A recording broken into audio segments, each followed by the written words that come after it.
ഭയങ്കര ആക്റ്റീവായിട്ടുള്ളൊരു സബ്ജക്റ്റാണ് അത് ചിലവർക്കൊക്കെ കൊള്ളുന്നതായിട്ടല്ലേ. ഉൾനാടൻ തമിഴ് ഗ്രാമപ്രദേശത്തെ ഒരു സംസാര രീതിയൊക്കെ ഡയലോഗ്സിലൊക്കെ വന്നിട്ടുണ്ട്. അതെന്നോട് ചോദിച്ചു എന്തുകൊണ്ടത് തമിഴിൽ ചെയ്തുകൂടാ, അതെങ്ങനെ ഒരു തമിഴ്നാട്ടിലെ ഒരു റൂറൽ ഏരിയയിൽ സംഭവിക്കുന്ന ഒരു കഥയായിട്ട് ചെയ്തുകൂടാ. അപ്പം ഞാൻ ആലോചിച്ചു അത് കൊള്ളാം, അതൊരു പുതിയ ഒരു വെറൈറ്റി ആയിരിക്കും അത്. അച്ഛൻ്റെ കിട്ടുന്ന ഹെൽപ്പ് എന്താണെന്ന് വെച്ചാൽ ഈ വയലൻസിൻ്റെ സ്വഭാവം എന്താണെന്ന് പറഞ്ഞുതരും. വയലൻസ് ആ ഒരു ഓട്ടോമേറ്റ് ചെയ്യണം. ഞാൻ ഒരെണ്ണം ഇടും, ശരിയാവുന്നില്ല, ബാക്ക് ഒരെണ്ണം ഇടും, ആ കൊള്ളാം, കുറച്ചും കൂടെ കഴിയും, പിന്നെ അത് ഫുള്ള് കളയും.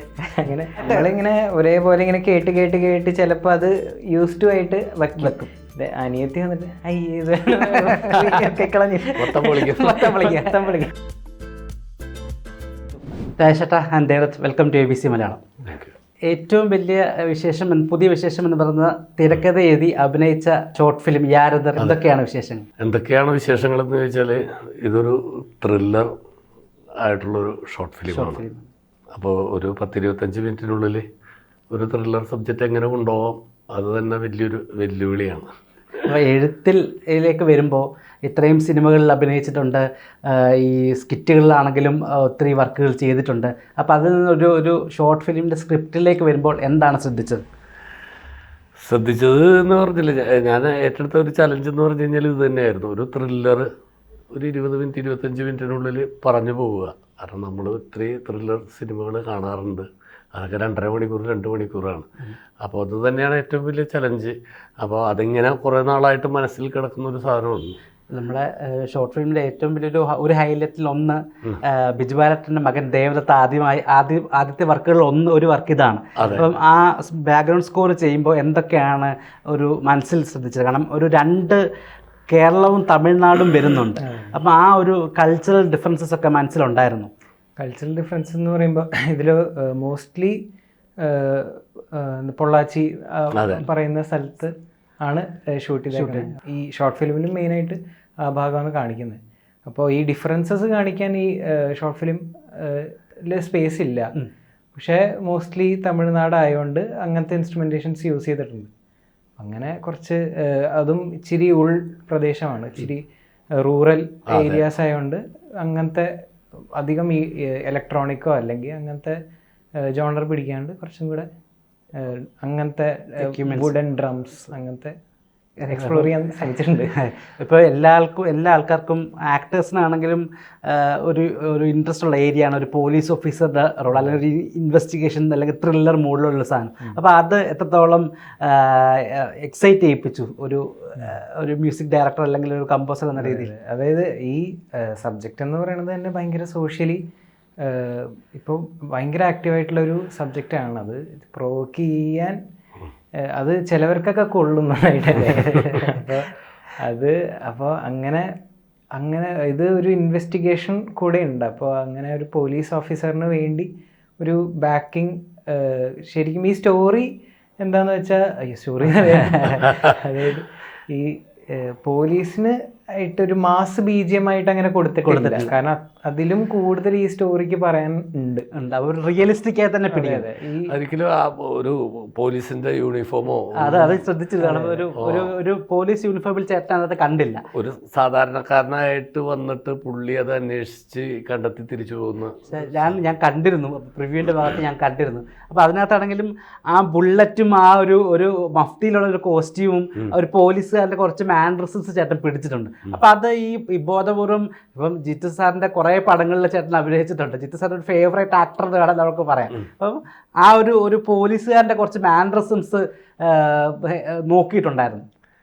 ഇതെല്ലാം നമ്മൾ കണ്ട് മനസ്സിലാക്കുന്നതാണ്, നമുക്കാരും പറഞ്ഞു തരാനൊന്നുമില്ല. നമ്മളിത് ഇങ്ങനെ സിനിമകൾ കണ്ട് വാച്ച് ചെയ്ത് അങ്ങനെ കണ്ട് നമ്മൾ ചെയ്തതാണ്. ഒരു പോലീസുകാരനെ അവതരിപ്പിക്കുക എന്ന് പറയുമ്പോൾ, ഒരു ഇൻവെസ്റ്റിഗേഷൻ ഓഫീസറെ അവതരിപ്പിക്കുക എന്ന് പറയുമ്പോൾ തന്നെ അതൊരു വെല്ലുവിളി തന്നെയാണ്.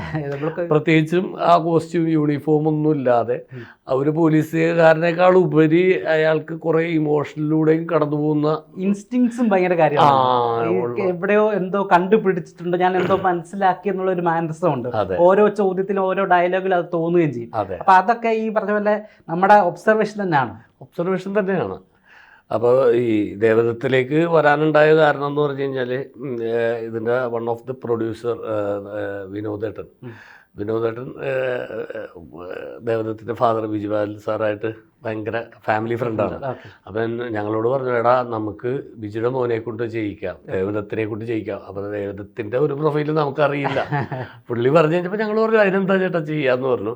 അങ്ങനെ അദ്ദേഹം വിനോദേട്ടന് 1-2 സോങ്സൊക്കെ ദേവദത്ത് ചെയ്തത് കാണിച്ചു തന്നു. എന്നാലും നമുക്ക് ഐഡിയ ഇല്ല, കാരണം ഇതൊരു മ്യൂസിക്കിന് നല്ല പ്രാധാന്യമുള്ള ഒരു സ്റ്റോറിയാണത്. അപ്പോൾ ദേവദത്തത് ചെയ്യാമെന്ന് ഏറ്റു. പിന്നെ ഞങ്ങൾ തമ്മിൽ ശരിക്കും കണ്ടിട്ട് പോലുമില്ല. അങ്ങനെ ഒരു ദിവസം വിനോദേട്ടൻ പറയണ, എടാ സംഭവം കഴിഞ്ഞിട്ടുണ്ട്, പോയി കാണും. അങ്ങനെ ഞാനും ഇതിനകത്ത് ഒരു ഡയറക്ടറുണ്ട്, വിദ്യാശങ്കർ. ഞങ്ങൾ രണ്ടുപേരും കൂടി പോയി ബിജുപാലേട്ടൻ്റെ സ്റ്റുഡിയോയിൽ. അന്ന് ദേവദത്തില്ല അവിടെ, പുള്ളി പ്രൈമിലില്ല. പുള്ളി ചെയ്തിട്ട് എന്തോ എഡ്യൂക്കേഷൻ്റെ ഭാഗമായിട്ട് എന്തോ ഒരു യാത്രയിലെങ്ങോ ഉണ്ടായിരുന്നു.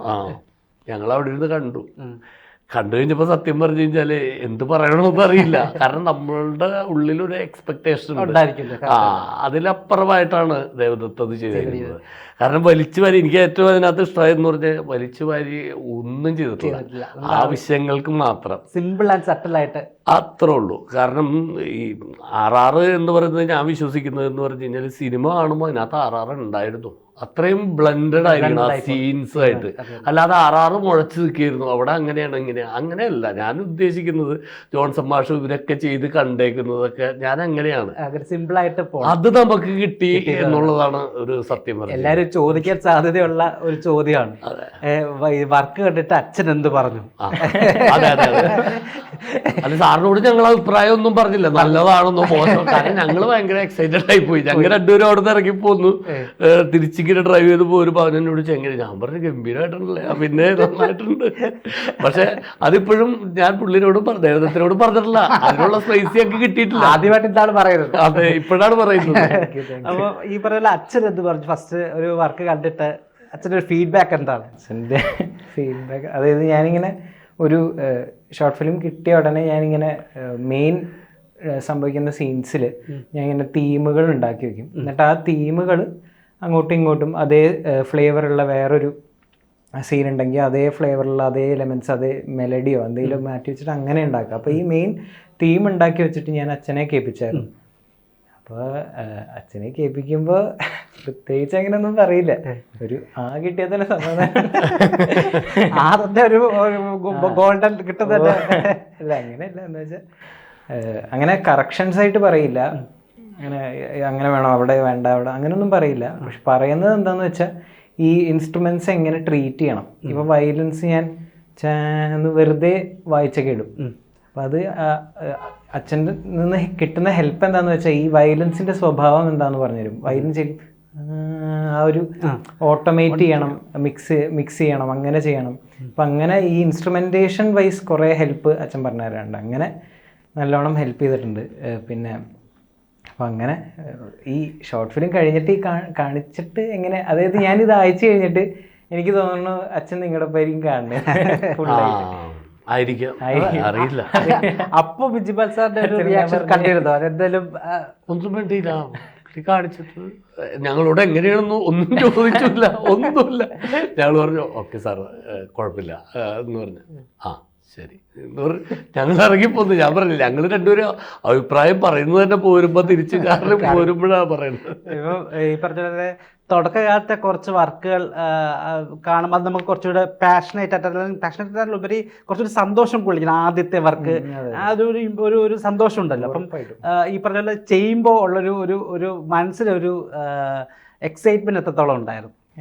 നല്ല എക്സൈറ്റഡ് ആയിരുന്നു സത്യം പറഞ്ഞ. കാരണം ഞാൻ ചേട്ടനെ കണ്ടിട്ടുണ്ട്. അപ്പോൾ ആ ചേട്ടനെ അഭിനയിക്കുന്ന ഷോർട്ട് ഫിലിം അതെനിക്ക് വലിയ കാര്യമാണ്. കാരണം ഞാൻ ഇതിന്റെ മുന്നേ ചെയ്ത് കൂട്ടുകാരൊക്കെ ചെയ്ത് ഞങ്ങൾ തന്നെ ചെയ്യുന്ന നോക്കുമ്പോൾ വേറെ ആക്ടേഴ്സ് അഭിനയിക്കുന്ന ഒരു ഷോർട്ട് ഫിലിം എന്ന് പറയുമ്പോൾ അതിൻ്റെ ഒരു എക്സൈറ്റ്മെന്റ് ഉണ്ടാകുമല്ലോ. അപ്പോൾ അതുണ്ടായിരുന്നു. അപ്പോൾ അങ്ങനെ ഈ ചേട്ടനോട് ഇപ്പം ചിലപ്പോൾ ഒരു ഫോൺ കോളിലോ അല്ലെങ്കിൽ ഒരു ദിവസത്തെ ഒരു മീറ്റിങ്ങിലോ ചിലപ്പോൾ ആയിരിക്കും ഇതിൻ്റെ കഥയെക്കുറിച്ചുള്ള ഡീറ്റെയിൽസ് കിട്ടുന്നത്. അത് കേട്ടതിന് ശേഷം വൺസ് നമ്മുടെ ടേബിളിൽ ഈ മ്യൂസിക് ചെയ്യാൻ ഈ സാധനം വന്ന് നിൽക്കുമ്പോൾ അത് ഇപ്പം ഒരു ആക്ടർ എന്ന നിലയിൽ രാജശേട്ടനാണെങ്കിലും പല ആക്ടേഴ്സ് അഭിനയിച്ചിട്ടുണ്ടല്ലോ. അപ്പം അവരിൽ ഏറ്റവും ടച്ചിങ് ആയിട്ട് തോന്നിയ ഒരു ആക്ടർ ആരായിരിക്കും? ടച്ചിങ് ആയിട്ട് എല്ലാവരും അത് ഈ ഷോർട്ട് ഫിലിം കണ്ടാൽ മനസ്സിലായി. എല്ലാവരും ശരിക്കും കൊള്ളും അവരവരുടെ. പക്ഷെ ചേട്ടനെ എല്ലാവരും അതിനകത്ത് വരുന്ന ചില ആക്ടേഴ്സ്, ഒരു പെൺകുട്ടിയുണ്ട്, ആ പെൺകുട്ടിയും ഒരു അമ്മയുടെ റോൾ ചെയ്യുന്ന ഒരു ചേച്ചിയുണ്ട്. ഇവരുടെ രണ്ടുപേരുടെയും ഒരു പെർഫോമൻസസ് ഭയങ്കര പ്രത്യേകിച്ച് ആ പെൺകുട്ടിയുടെ. അപ്പം ഈ കുട്ടീനെ സെലക്ട് ചെയ്യാൻ അല്ല അതിൻ്റെ ഒരു പ്രോസസ്സ് എങ്ങനെയാണ്? ഈ കുട്ടി എങ്ങനെയാണ് ഐഡന്റിഫൈ ചെയ്തത്? അത് ഓഡീഷനിലൂടെ. അതിനു മുമ്പ് ഇതിന്റെ ഡയറക്ടർ ഒരു സ്ത്രീ സംവിധായികയാണ്. അതെ അതെ, ദേവിക മേനോൻ എന്ന് പറഞ്ഞ പുള്ളിക്കാരി ഒരു കവയത്രിയാണ്, അത്യാവശ്യം എഴുതും, ഫിസിയോതെറാപ്പിസ്റ്റാണ്, അങ്ങനെ ഒരുപാട് കാര്യങ്ങൾ കൈകാര്യം ചെയ്യുന്ന കക്ഷിയാണ് പുള്ളിക്കാരി. അപ്പോൾ പുള്ളിക്കാരി നന്നായിട്ട് എഴുതും. അപ്പം ഞാൻ പറഞ്ഞില്ലേ, ഇതിൻ്റെ കഥ ഞാൻ മലയാളത്തിലാണ് ഉദ്ദേശിച്ചിരുന്നത്.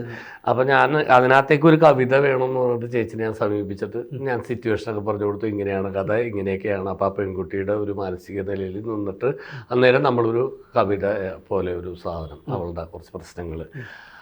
അപ്പോൾ ചേച്ചി എഴുതിയിട്ട് എന്നെ വിളിച്ചിട്ട് പറഞ്ഞു, രാജേഷ് എനിക്കത് മലയാളം എഴുതാൻ പറ്റുന്നില്ല, എൻ്റെ മനസ്സിലേക്ക് വരുന്നത് ഫുള്ള് തമിഴാണ്, ഞാൻ തമിഴിൽ എഴുതി വെച്ചിട്ടുണ്ട് എന്ന് പറഞ്ഞ് എനിക്ക് അയച്ചു തന്നു. ഞാനത് വായിച്ചപ്പോൾ ഭയങ്കര രസമുണ്ട്, തമിഴിൽ ഒരു സോങ്. അപ്പം ഞാൻ പറഞ്ഞു, ചേച്ചി അത് നമ്മൾ മലയാളം ഇതിനകത്ത് തമിഴ് എങ്ങനെ? അപ്പം എന്നോട് ചോദിച്ചു, എന്തുകൊണ്ടത് തമിഴിൽ ചെയ്തുകൂടാ? അതെങ്ങനെ ഒരു തമിഴ്നാട്ടിലെ ഒരു റൂറൽ ഏരിയയിൽ സംഭവിക്കുന്ന ഒരു കഥയായിട്ട് ചെയ്തുകൂടാ? അപ്പം ഞാൻ ആലോചിച്ചു, അത് കൊള്ളാം, അതൊരു പുതിയ ഒരു വെറൈറ്റി ആയിരിക്കും അത്. പക്ഷേ അതിൻ്റെ കുഴപ്പമെന്ന് പറഞ്ഞാൽ എനിക്ക് തമിഴ് അറിയില്ല. അപ്പം ഞാൻ ചേച്ചിനോട് ചോദിച്ചു, ചേച്ചിക്ക് എഴുതാമോ ഇതിൻ്റെ തിരക്കഥ സംഭാഷണമൊക്കെ? ചേച്ചി പറഞ്ഞു, ഞാൻ ശ്രമിക്കാമെന്ന് പറഞ്ഞു. അങ്ങനെയാണ് ചേച്ചി. അപ്പം ഞാൻ അതിനകത്ത് ഞാൻ ഏതെങ്കിലും ഒരു ക്യാരക്ടർ ചെയ്തിട്ട് ആ ചെറിയ ക്യാരക്ടർ ചെയ്തിട്ട് ഡയറക്ഷനിലേക്ക് നിൽക്കാന്നാണ് ചേച്ചി. അപ്പം ചേച്ചി അത്രയും ഡീറ്റെയിൽ ആയിട്ട് അതിൻ്റെ തിരക്കഥ ഇതൊക്കെ ചെയ്തപ്പോൾ ഞാൻ മനസ്സിലാക്കി ചേച്ചിക്കത് ചെയ്യാൻ പറ്റും. ചേച്ചി അതിൻ്റെ തിരക്കഥ സംഭാഷണമൊക്കെ മനോഹരമായിട്ട് അതിൻ്റെ ഓരോ ക്യാരക്ടേഴ്സിനെ കുറിച്ച് വളരെ ഡീറ്റെയിലിംഗ് ആയിട്ട് എഴുതി വെച്ചേക്കുന്നത് കണ്ടപ്പോൾ എനിക്ക് തോന്നി ചേച്ചിക്ക് അത് ചെയ്യാൻ പറ്റും. ലാംഗ്വേജ് വരെ അത് ഭയങ്കരമായിട്ട് ഒരു ഉൾനാടൻ തമിഴ് ഗ്രാമപ്രദേശത്തെ ഒരു സംസാര രീതിയൊക്കെ ഡയലോഗ്സിലൊക്കെ വന്നിട്ടുണ്ട്. അതെ അതെ അതെ അതെ. അപ്പോൾ അത് പുള്ളിക്കാരി എഴുതിയതാണ്. അപ്പം ഞാൻ പറഞ്ഞു, എന്നാൽ ചേച്ചി ചെയ്യുമെന്ന് ചോദിച്ചപ്പോൾ പറഞ്ഞിടാറ്. അപ്പോൾ ഇപ്പം ചേച്ചിനോട് പറഞ്ഞു, ഞങ്ങളൊക്കെ ഉണ്ടല്ലോ, ധൈര്യമായിട്ട് ചെയ്യും. പുള്ളിക്കാരി അങ്ങനെ. അതിനു മുമ്പ് ആഗ്നേയി എന്ന് പറഞ്ഞിട്ട് ഒരു സോങ്ങാണ്, അത് പുള്ളിക്കാരി തന്നെ രചിച്ച് പുള്ളിക്കാരി തന്നെ അത് വിഷ്വൽ ചെയ്തു. നല്ല സാധനമുണ്ട്. അപ്പോൾ എനിക്ക് ആ ഒരു എക്സ്പീരിയൻസ് ചേച്ചിയിൽ നിന്നുണ്ട്. അപ്പം ഞാൻ പറഞ്ഞു, ചേച്ചി ചെയ്യും. അങ്ങനെ ചേച്ചി ഏറ്റെടുക്കുകയാണ് ചെയ്തത്. അപ്പോൾ എനിക്ക് സമാധാനമായിട്ട് എനിക്ക് അഭിനയിക്കാനും പറ്റി. അപ്പം കൂടിയ എത്രയും പെട്ടെന്ന് തന്നെ ഒരു ഡയറക്ടോറിയൽ സാധനം കൂടെ വരാൻ സാധ്യത. കാരണം എഴുതി ഇത് ഡയറക്റ്റ് ചെയ്യാൻ വേണ്ടി ഉദ്ദേശിച്ചപ്പോൾ ഒരു ഡയറക്ഷൻ നിന്നൊരു സാധനം എപ്പോഴെങ്കിലും അതെ, അത് തീർച്ചയായിട്ടും ഉണ്ട്. അപ്പം നമ്മൾ പറഞ്ഞു വന്നത് ആ പെൺകുട്ടികളെ കുറിച്ച് പറഞ്ഞപ്പോഴാണ് ഞാൻ ഈ ഡയറക്ടറിലേക്ക് പോയത്. അപ്പം ചേച്ചിയാണ് ഓഡീഷൻ ചെയ്തിട്ട് ഓരോ ക്യാരക്ടേഴ്സിനെ ചേച്ചി തന്നെ സെലക്ട് ചെയ്തത്. ചേച്ചിയുടെ സെലക്ഷനാണ് അതൊക്കെ. ഈ സർഗപ്രിയ എന്ന് പറഞ്ഞ സർഗപ്രിയാണ് ആ മകളായിട്ട്. പന്തളത്തുകാരിയാണ് പുള്ളിക്കാരി. LLBക്ക് പഠിക്കുന്ന കുട്ടിയാണ്. അവിടെ എന്തോ ആക്ടിങ് എന്തോ കോഴ്സൊക്കെ ചെയ്തിട്ടുണ്ട്. മറ്റേ അമ്മയായിട്ട് അഭിനയിച്ചേക്കുന്നത് ദീപ എന്ന് പറഞ്ഞാൽ അത് പുള്ളിക്കാരി നെടുമങ്ങാടുകാരി, ട്രിവാൻഡ്രം തന്നെയാണ്. അപ്പം ഈ പറഞ്ഞ പോലെ ഇപ്പോൾ ഒരു മ്യൂസിക് ഡയറക്ഷനിലേക്ക് ഇറങ്ങി എന്നാണ് ഒരു ഇൻഡിപെൻഡൻറ്റ് മ്യൂസിക് ഡയറക്ടറായിട്ട് ദേവദത്തിനെ നമുക്ക് കാണാൻ സാധിക്കുന്നത്?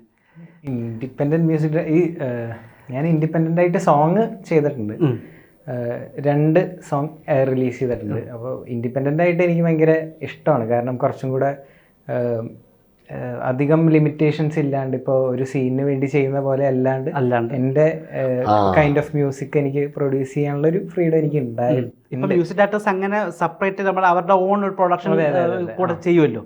അപ്പോൾ അത് എന്തായാലും പ്ലാനിലുണ്ട്. അതെ അതെ, അത് 2 ഇറങ്ങി. ഇനിയും എനിക്ക് ചെയ്യാൻ ഭയങ്കര ഇഷ്ടമാണ് നമ്മൾ ഡയറക്ഷനെ കുറിച്ച് സംസാരിച്ചു. അതോടൊപ്പം തന്നെ സംസാരിക്കുന്ന ഒരു മേഖലയായിട്ട് തോന്നിയത് മേക്കപ്പാണ്. മനോജ് അങ്കമാലി ചേട്ടനാണ് ചെയ്തിരിക്കുന്നത്. ആ ഒരു തമിഴ്നാട് സ്റ്റൈല് ആൾക്കാരിലേക്ക് കൊണ്ടുവരാം. അത് തമിഴ് കുട്ടിയാണ് അല്ലെങ്കിൽ തമിഴ് ആൾക്കാരാണെന്ന് നമ്മൾ വിശ്വസിച്ചു പോകും. ആ രീതിയിൽ മേക്കപ്പ് ചെയ്തിട്ടുണ്ട്. അപ്പോൾ അത് നമ്മുടെ ഒരു ഐഡിയയിൽ ഉണ്ടായിരുന്നു. കാരണം ഒരു ഒരു മേക്കപ്പ് ആണെന്ന് തോന്നാത്ത രീതിയിൽ തന്നെ അവരെ പ്രസന്റ് ചെയ്യണം എന്നുള്ളത്. നല്ല മേക്ക് ഓവറായിരുന്നു മനോജിന്റെ. അപ്പൊ മനോജ് എന്റെ പ്രിയപ്പെട്ട സുഹൃത്താണ്. അപ്പം ഇതിനൊക്കെ ലിമിറ്റേഷൻ ഉണ്ടല്ലോ ഒരു ഷോർട്ട് ഫിലിം എന്ന് പറയുമ്പോൾ. ഞാൻ മനോജിനോട് ഇങ്ങനെ പറഞ്ഞപ്പോൾ മനോജ് പറഞ്ഞു അതിനെന്താ നമുക്ക് വന്ന് ചെയ്യാം, ഞാൻ ചെയ്തു തരാമെന്ന് പറഞ്ഞു. മനോജ് യോബിന്റെ പുസ്തകത്തിലൂടെ സംസ്ഥാന അവാർഡ് ജേതാവാണ്. അപ്പൊ അങ്ങനെ ഒരു മേക്കപ്പ് മാനെ കിട്ടിയതും അതിന്റെ ആ ക്യാരക്ടറൈസേഷന് ഭയങ്കരമായിട്ട് ഗുണം ചെയ്തു എല്ലാവരിലും. ടൈറ്റിലും ഭയങ്കര രസകരമായി തോന്നി, യാരത് എന്നാണ് ടൈറ്റിൽ. അപ്പം ഇതിന്റെ പ്രൊഡക്ഷൻ ബാക്കിയുള്ള ടീമുകളെ കുറിച്ച് കൂടി ഒന്ന്. പ്രൊഡക്ഷൻ ഡിവൈൻ പ്രൊഡക്ഷൻസിന്റെ ബാനറിൽ ദത്ത സായി ക്രിയേഷൻസ് ആണ് ചെയ്തേക്കുന്നത്. പിന്നെ ഇതിനകത്തൊരു സോങ് ഉണ്ട്, ഞാൻ പറഞ്ഞില്ല തമിഴ് സോങ്. അത് ചെയ്തേക്കുന്നത് രതീഷ് നാരായണൻ എന്ന് പറഞ്ഞ ഒരു തൃശ്ശൂർക്കാരനാണ്. പുള്ളി ചുമ്മാ പാടിയതാ, ആരെ കൊണ്ടെങ്കിലും പാടിക്കാൻ വേണ്ടിയിട്ട് പുള്ളി. പക്ഷെ അത് കേട്ടപ്പോൾ നമ്മൾ പറഞ്ഞു അത് മതി, നല്ലൊരു മൂഡുണ്ട് ആ പാട്ട്. ഏറ്റവും അവസാനത്തെ ക്ലൈമാക്സ് സീനൊക്കെ വരുമ്പോൾ കുറച്ചുകൂടി ഇൻറ്റൻസ് ആയിട്ടുള്ള സാധനമുണ്ട്. അപ്പോൾ ആ സമയത്ത് മനസ്സിലൂടെ പോയത് ആരുടെ മ്യൂസിക്കാണ്? അപ്പോൾ മനസ്സിലൂടെ പോയ അല്ലെങ്കിൽ ഒരു ഇൻസ്പിറേഷൻ എങ്ങനെയായിരുന്നു ഉണ്ടായിരുന്നത്? ഇൻസ്പിറേഷൻ എന്ന് പറയുമ്പോൾ അതായത് ഇപ്പോൾ ഒരു ആളോ അല്ലെങ്കിൽ അവരുടെ മ്യൂസിക്കോ അല്ല. ആക്ച്വലി ഞാൻ ഇത് ട്രയൽ ആൻഡ് എറർ മെത്തേഡ് എനിക്ക് കുറച്ച് സമയം കിട്ടിയാലേ എനിക്ക് ശരിയാവുള്ളൂ. ഞാൻ ഒരെണ്ണിടും, ശരിയാവുന്നില്ല, ബാക്ക് ഒരെണ്ണിടും, ആ കൊള്ളാം, കുറച്ചും കൂടെ കഴിയും, പിന്നെ അത് ഫുള്ള് കളയും. അങ്ങനെ ആദ്യത്തെ ക്രിട്ടിക്കാരേക്ക് ഇപ്പോൾ സാധനം സെറ്റ് ചെയ്തിട്ട് ആദ്യം കേൾപ്പിക്കുക എൻ്റെ അനിയത്തിയാണ്. അപ്പൊ ഫീഡ്ബാക്ക് കുറച്ച് നമുക്കൂടെ ഫേവറബിൾ ആയിട്ട് ഇങ്ങനെ ഒരേപോലെ ഇങ്ങനെ കേട്ട് കേട്ട് കേട്ട് ചിലപ്പോൾ അത് യൂസ്ഡ് ആയിട്ട് വെക്കും. അനിയത്തി വന്നിട്ട് അനിയത്തി എങ്ങനെ മ്യൂസിക്കുമായിട്ട് ഇങ്ങനെ സിനിമകൾ കാണും, മ്യൂസിക് പാട്ട് പഠിക്കുന്നുണ്ട്, ഡാൻസും പഠിക്കുന്നുണ്ട്. അപ്പം ഓഡിയൻസ് എന്നുള്ള ഒരു പെർസ്പെക്റ്റീവ് കിട്ടുമ്പോൾ അത് വേണ്ടെന്ന് വെക്കാൻ. അച്ഛൻ ഇതുപോലെ ക്രിട്ടിസൈസ് അല്ലെങ്കിൽ ഒരു വീഡിയോ ഓഡിയോ കേട്ടിട്ട് പാട്ട് കേട്ടിട്ട് അതിന്റെ സജഷൻസ് പറയാറില്ല? അങ്ങനെ പറയാറില്ല, മാക്സിമം പറയാറില്ല. ഈ ഇൻസ്ട്രുമെന്റ്സ് എങ്ങനെ യൂസ് ചെയ്യണം, നമ്മുടെ ഒരു സാറിന്റെ ഒരു ഇൻഫ്ലുവൻസ് വേണ്ടമായിട്ടുള്ള സാറിന്റെ ഒരു ഇൻഫ്ലുവൻസ് വേണ്ട, അല്ലെങ്കിൽ തന്നെ ശരിയാക്കണം എന്നൊരു ഐഡിയയിൽ തന്നെ ആയിരിക്കും. ഓക്കെ, പ്രേക്ഷകർക്ക് ശ്രദ്ധിക്കേണ്ട ഒരു സാധനമുണ്ട്. ഏറ്റവും അവസാനം ഒരു ഉഗ്ര ട്വിസ്റ്റ് കിടപ്പുണ്ട്, അത് ശരിക്കും ഞെട്ടും. പക്ഷെ അത് പറയാൻ പറ്റത്തില്ല എന്താണത്. പക്ഷെ അത് ആ ഒരു സാധനം ഷൂട്ട് ചെയ്യുന്ന കണ്ടപ്പോൾ അല്ലെങ്കിൽ ആ സാധനം ചെയ്യുന്ന കണ്ടപ്പോൾ എന്തായിരുന്നു മനസ്സിലുണ്ടായിരുന്ന ഒരു സാധനം? ആ ഒരു ലാസ്റ്റ് സാധനം റിവീൽ ചെയ്യുമ്പോൾ ആ ഒരു പെയിൻ അല്ലെങ്കിൽ ആ ഒരു ദേഷ്യം, ആ ഒരു എന്തെങ്കിലും ഒരു ഇമോഷൻ ഉണ്ടാവുമല്ലോ, ഏത് രീതിയിലായത് വർക്കൗട്ട് ചെയ്യാൻ ശ്രമിച്ചിരുന്നത്? ക്ലൈമാക്സ് നമ്മൾ ഉദ്ദേശിച്ച രീതി അതൊന്നും ആയിരുന്നില്ല. പക്ഷെ ഞങ്ങൾ അവിടെ ഇരുന്ന് ചർച്ച ചെയ്ത് കാര്യങ്ങൾ സംസാരിച്ചിട്ടാണ് അങ്ങനെ ഒരു ഷോട്ടിലേക്ക് വന്നത്. അങ്ങനെ ഞങ്ങൾ കൂട്ടമായ ചർച്ചയിലൂടെ ചേച്ചിയും ഞങ്ങളെല്ലാവരും കൂടി ചർച്ച ചെയ്തിട്ട് ചെയ്തൊരു സാധനമാണ്. അപ്പോൾ നമ്മുടെ പ്രിവ്യൂ കുറച്ച് പേരൊക്കെ കണ്ടപ്പോൾ അവരെല്ലാവരും പറഞ്ഞത് ഹൈലൈറ്റ് ആയിട്ട് നിൽക്കുന്നത് അതിൻ്റെ ആ ഒരു ക്ലൈമാക്സ് സാധനം തന്നെയാണ്. ഒരു ട്വിസ്റ്റ് ആദ്യം അധികം പെട്ടെന്ന് ജഡ്ജ് ചെയ്യൂല. അപ്പം ഈ പറഞ്ഞ പോലെ പ്രേക്ഷകർ കാണുക, അവസാനത്തെ 2-3 പേരുടെ പെർഫോമൻസ് മാരകമാണ്. അപ്പം എല്ലാവിധ ആശംസകളും ചേട്ടാ, ദേവദത്ത് എല്ലാവിധ ആശംസകളും. ഇനിയും ഒരുപാട് വർക്കുകൾ ചെയ്യാൻ പറ്റട്ടെ. ഭാവിയിൽ ഡയറക്റ്റ് ചെയ്യുന്ന സിനിമയിൽ മ്യൂസിക് ഡയറക്റ്റ് ചെയ്യുന്ന ഒരു അവസരം ലഭിക്കട്ടെ. എന്തായാലും ഒരു പടം ഉടനെ കാണും, ഡയറക്ഷൻ മൈൻഡിലുണ്ട്. അല്ല, ദേവദത്ത് ഭയങ്കര പുലിയാണ്. കാരണം ഞാൻ പറഞ്ഞില്ല, മ്യൂസിക്കിന് ഭയങ്കര സ്പേസ് ഉള്ളൊരു സ്റ്റോറിയാണത്. അത് വളരെ ഭംഗിയായിട്ട് ആ സീൻസുമായിട്ട് ബ്ലെൻഡ് ചെയ്യുന്ന രീതിയിൽ തന്നെ അത് ചെയ്തിട്ടുണ്ട്. ഞങ്ങൾ ഭയങ്കര ഹാപ്പിയാണ്. ഓക്കെ, ദേവദത്ത് എന്താണ് പ്രേക്ഷകരോട് പറയാനുള്ളത്? എല്ലാവരും ഷോർട്ട് ഫിലിം കാണുക. ഭയങ്കര സോഷ്യലി ആക്റ്റീവായിട്ടുള്ളൊരു സബ്ജക്റ്റാണ്. എല്ലാവർക്കും ഇഷ്ടപ്പെടും, ഉറപ്പായിട്ടും ഇഷ്ടപ്പെടും. നല്ലൊരു ത്രില്ലറാണ്. മാക്സിമം ഞാൻ എൻ്റെ എഫേർട്ട് ഇട്ടിട്ടുണ്ട്. ബാക്കി പ്രേക്ഷകർ തീരുമാനിക്കും. നമ്മൾ പറഞ്ഞിട്ട് കാര്യമല്ലോ, പ്രേക്ഷകരാണ് തീരുമാനിക്കേണ്ടത്. അവരെ താങ്ക്സ് ചേട്ടാ. Thank you.